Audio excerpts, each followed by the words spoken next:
ndakafamba mastreets social media ndakasangana nomudhara achindibvunza pana vanzi Obed Guto achitaura kuti what's stopping you from making money in Zimbabwe? I've been pondering over these questions for so long. There are many people who are making money, I really mean good money in this country, and they are doing it very quietly. Let's try to learn from these people, because I think most of the time we are fixated on politics such that we forget about making money. Unogona kutochembera uri rombe usina cash uchifunga kuti kuna Messiah achauya kuzokubvisa muurombe. No Messiah is coming. Pull up your socks, work hard, try to make money honestly, and money. Oh yes, you can do it. Ndo mashoko avakabuda vachitaura, but inini chakanatso ndidikirikina chata chakangondibata panyaya yacho iyoyo njengonzi what's stopping you from making money. So I don't know ndana nakabva nditeka kuti ndingosvika ndichingobudikira papo. I'd like to thank you Mazimba, munotozoti kune munhu wokuti haagoni kujaidza ZANU-PF, anobata ZANU-PF nenzeve kudai so obva airegedzera pasi kuiti bra.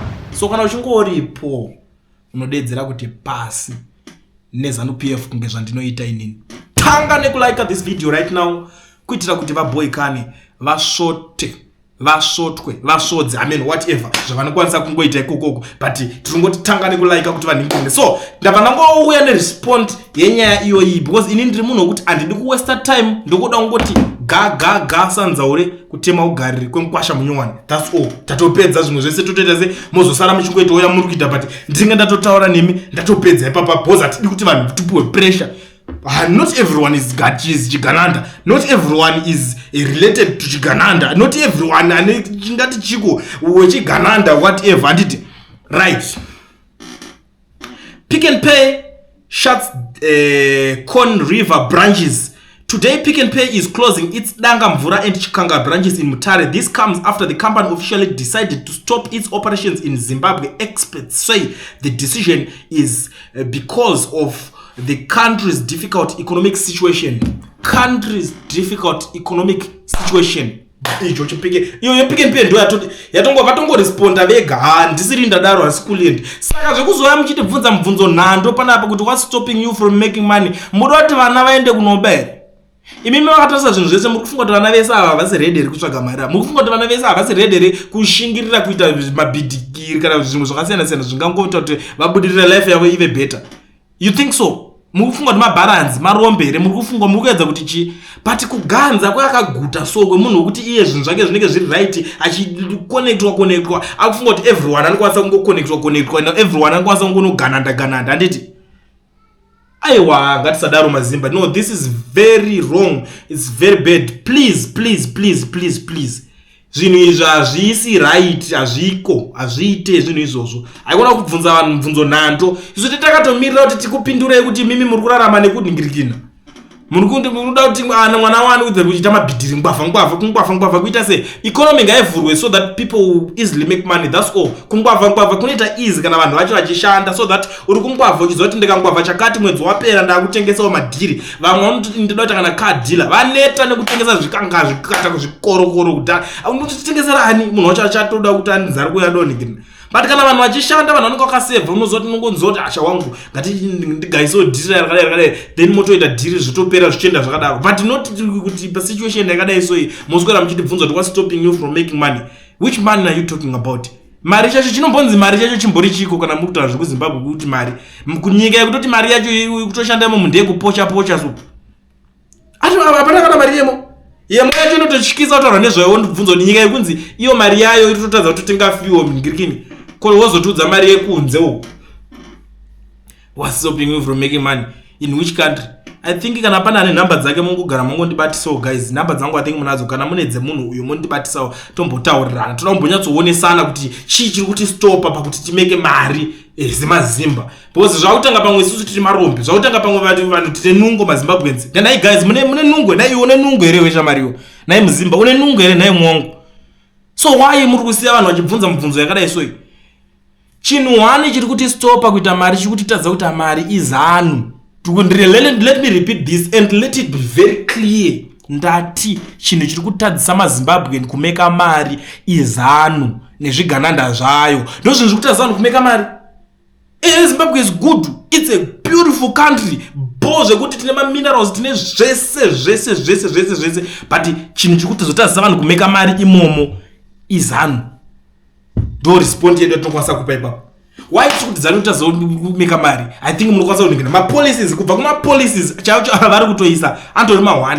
Ona nyika nemapolicies ekuti mamwe mainvestors vanenge vachitovhunduka kuuya kunoningira ikoko ziva kuti something wrong apa. Saka unoona vanhu toswera pezera kutongogadzira zvavo zvigananda ende mafarms vangopanana pauzanu pavangopera ningiri paipai haana kudistributa pachizimba so akadistributwa pachizanu. Saka zvinhu zvese zvingoitwa pachizanu so tarisa zvikuita kana vana vavo ungotonzi kuti uone mukana. Ndakatoseka musi uno pachinzi henzi vana mayouth anga chipiwa mastand. What's that? Muyouth upo mukutaura mimi because of zvipfana zvikuswera zvidefenda propaganda on social media ndo vari kunzi mayouth vakapiwa land vakapiwa mastands. Come on guys, tiri kuti kana panzi pabuda opportunity yacho kunzi pari kupiwa on mastands ngazvisave affiliated neZanu PF. Ngazvisangonzi iwo kuti uwane stand gara uri munhu weZanu so wobatana neZanu kuti uwane chakati kuti ude azvifana kudaro. Zvofanira kuti as long as uri muZimbabwe gara waita zvinhu zvenhigirikeni. Vanhu vazhinji zveso maroja atowanda muZimbabwe kupfura vanhu. Maroja why ukatonzwa atoti kuti ina ndisi roja ndiningena arugara nzvimbo yekuti kurutwa zvechizanu unotomutswa na 5 o'clock usingade mudare mwenzi uya kumusangano uya kwakati ndiwoti yotonzi ilive here kutuswera uchiudzwa nonsense tsvina dzinenge dzichitaurwa ungambopagara 30 minutes pamusangano pataura zvinhu zveZanu PF yo wonzwa munhu ari kubvunza kweya what's stopping you from making money.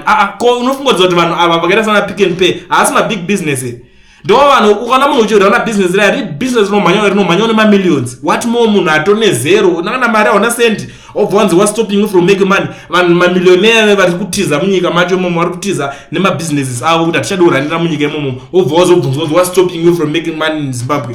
What kind of stupid question is that? Kuda kuti shatirisa neBP, kuda kuti jairira zvisingatomboite muchitaurira zvinhu zvisina nebasa rese, muswera muchida kuningira muchibutlika. Kana muchibutlika na mega ikoko nenana zano wacho mungoti ipimise munenge vagona vadidi ngavakugonere iwewe. Kuti kuda kuti what's stopping you from making money? ZANU PF is stopping us from making money. That's all. Hatindikana chimwe explanation iri papa. Pazvese hakuna ndingati chiko. Nditone ndakane kuswera ndichitaura. Ndikada kuexplaina zvese unotanga pamwe ndakutaura zvinhu zvakashata about nyika yangu. Zvakashata about vanhu vari kuda kutonga nyika yangu. Vanhu vari kutonga nyika yangu ndo vari kutaura nezvakashata pamusoro pavo. What's stopping you from making money? ZANU PF is stopping us from making money. Ameno kana ndinge ndasirira mazimba taurai what's stopping you. Maybe inini ndasirirawo pamwe ndataura side randiri kuona inini riri kuningirira. What's stopping you from making money? Comment below. Ndiudzei mu comment section mo guys kuti chii chiri kustopa you from making money because ava vanhu vanozofunga pamwe chikuli endi chinotauriza chinongomuka chakabipa every day pamwe ndotanga kandiri bita ntori bita ati ZANU PF yo saka nditoisumudza nenzeve every day chirovera pasi zvichanakidze.